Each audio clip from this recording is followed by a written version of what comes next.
Welcome, everybody. My name is Michael, and today we're discussing about Now and Then, the new Beatles song that has been produced by artificial intelligence with John Lennon's voice. This is very exciting. Already over 3.3 million views in just a span of 11 hours. This has grown drastically now that a lot of people are getting aware of it, because 8 hours it was 2.2 million. So probably we're going to see this at 50 million, 100 million plus views very quickly, plus a lot of listens. This is crazy. People who have been alive to see the Beatles fully as a team in concert are now able to listen to John Lennon's voice just like it was from a while back. Let's discuss about this. This is one of the craziest things in music, in creative art, and for people, this is very emotional because your favorite singer, your favorite band has just produced a song decades after the death of John Lennon. A lot of people are going wild about this. They've recreated his voice thanks to AI, and a couple programs that were used. You're now able to, we've already seen holograms at concerts being used. We're already able to produce songs with just fragments of artists' lyrics and certain sentences still left. Boom. One of my favorite, personally, was Drake and Michael Jackson's song. That was pretty exciting. Now, with that, they still had a lot of fragments from leftover songs that they were able to kind of piece that together. But now here, you're able to form new content, and it's the true Beatles song, because you had elements from certain songs of his, and you have the rest of the band members pretty much getting together and playing. Well, there was one more Beatle, but other than that, people are saying it sounds legitimate. It is the final song being added to the album many decades later. Now and Then, if you have not listened to it yet, check it out. It sounds legitimate. It's a pretty good song. I've always been maybe not a lifelong Beatles fan, but I enjoy their music, and especially their funky album. There's a couple songs out there for sure. I mean, it gets aligned with Pink Floyd once you start talking about the really psychedelic stuff. But other than that, I mean, who doesn't love the Beatles, right? They got a whole Sirius XM channel for them. Okay, so they have used machine learning technology to take John Lennon's old lo-fi recording, and they use a couple programs. So essentially, at first, they wanted to try and make something for Now and Then from the demo in the mid-90s. This was when Mr. McCartney, Mr. Harrison, and Mr. Starr reunited to work on new songs that would appear on the group's anthology albums. They successfully completed Free as a Bird and Real Love, and they layered full band arrangements on top of Lennon's demos. But Now and Then wasn't complete. It stalled out. This was mainly with technical issues. It was the original tape that was very tricky to work with. They have stated that in John's demo tape, the piano was a little hard to hear. And in those days, of course, we didn't have the technology to do the separation, Mr. McCartney said. That every time we wanted a little bit more of John's voice, this piano came through and clouded the picture. And with that, they decided to just leave Now and Then unfinished. I think we kind of ran out of steam a bit at time, and it was like, I don't know, maybe we'll leave this one. The song just kind of languished in a cupboard, McCartney said. Harrison died in 2001, and a lot of people said, okay, Now and Then's not coming out. It took almost a quarter of a century for us to wait until the right moment to tackle Now and Then again. And now is certainly the right time, thanks to artificial intelligence. So director Peter Jackson was working on a Get Back documentary for Disney+. His team developed a new technology. Basically, any piece of music they could split. They would split all the different components into separate tracks based on machine learning. And with that, McCartney realized, okay, this is the golden ticket right here. So he recorded a bass track. Mr. Starr added drums, and producer Giles Martin, or Gales Martin, however you say it, came up with a string arrangement. This was like Giles' dad would have done in the old days. So with that, the song's documentary came out a little bit before today, and it didn't really offer much details on Harrison's past recordings.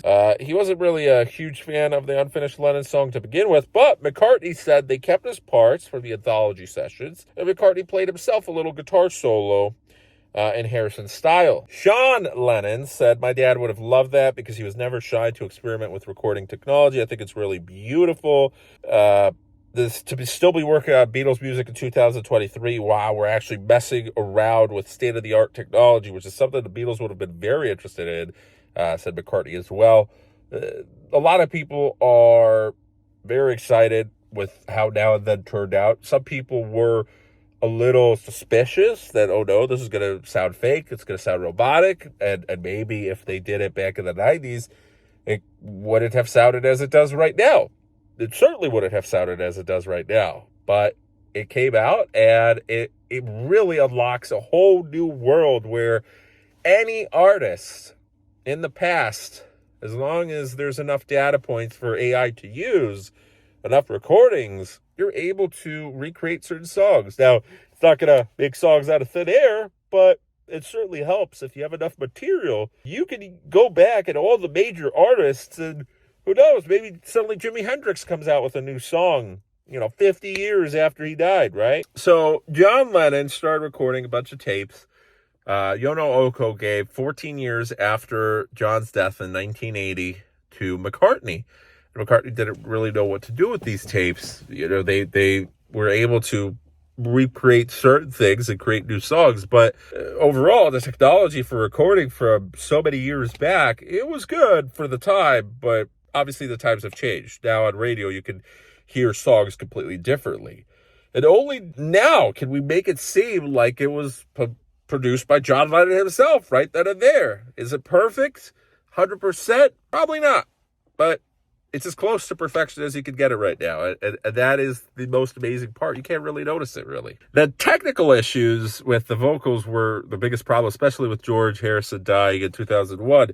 But now you can better isolate John's voice. Paul and Ringo added new parts, including the drums, bass, the backing vocals, and a slide guitar solo. And with that, Ringo said it was the closest we'll ever come to having him back in the room. So it was very emotional for all of us. It was like John was there, it's far out. 2001, we lost George, which took the wind out of our sails. It took almost a quarter of a century before we were able to tackle down that again. Mr. McCartney, Sir Paul McCartney said, and here they are. So the technology was Wingnut Films, MAL, audio technology. Peter Jackson was able to demix the film's mono soundtrack, and they were able to manage to isolate instruments, the vocals, and all the individual voices within the Beatles' conversations. They were able to take all these recorded bits from the movie, from previous demo tapes, from everywhere they could. The movie, released by Peter Jackson, the Beatles, Get Back, was released. A lot of people were very excited, and they were able to then take that, and in 2022, a new technology, Revolver, was able to source directly from the 4-track master tapes. This led to the question, hey, can this song be done now? And eventually they realized they can. Mr. Jackson and the sound team, led by Emile de la Rey, applied the same technique to John's voice, original home recording, that they were able to preserve the clarity and the integrity of the vocals. The most important, the golden ticket here. And before you know it, it's like if John was in the room himself. You had backing vocals that were recorded and added in with new technology, and suddenly it was a masterpiece. They created the song, and here it is. So honestly, I encourage everyone to check it out. It's very exciting where AI has been, where AI is going to lead us, and it's not just going to a concert now or listening to songs or new art, new movies, new videos created. It is going to be everywhere in our lives, and there's going to be a lot of good that comes out of it. So this is very exciting. If you're excited about AI, just as I am, just as a lot of people are, I encourage you to subscribe to the channel. And with that, we'll see you guys in the next one. Listen to the song. Have a great rest of your day. Very, very excited because I know this technology will be used for some other artists. Because personally, one artist I would love to hear from is Pink Floyd. I would love to have another Pink Floyd song come out because I've seen David Gilmour at concert. I've seen Roger Waters at concert. Now, over there, it might be tricky because of the politics within the band and the other two major members being pretty much deceased. You never know with AI, who knows? Or even with, for example, my battery's out. There we go. Another Morrison song, who knows? Riders on the Storm. I don't know. I can't sing, but that'd be very exciting. So it's crazy what this technology can help us. So with that, Thank you so much. You have a good one. Take care.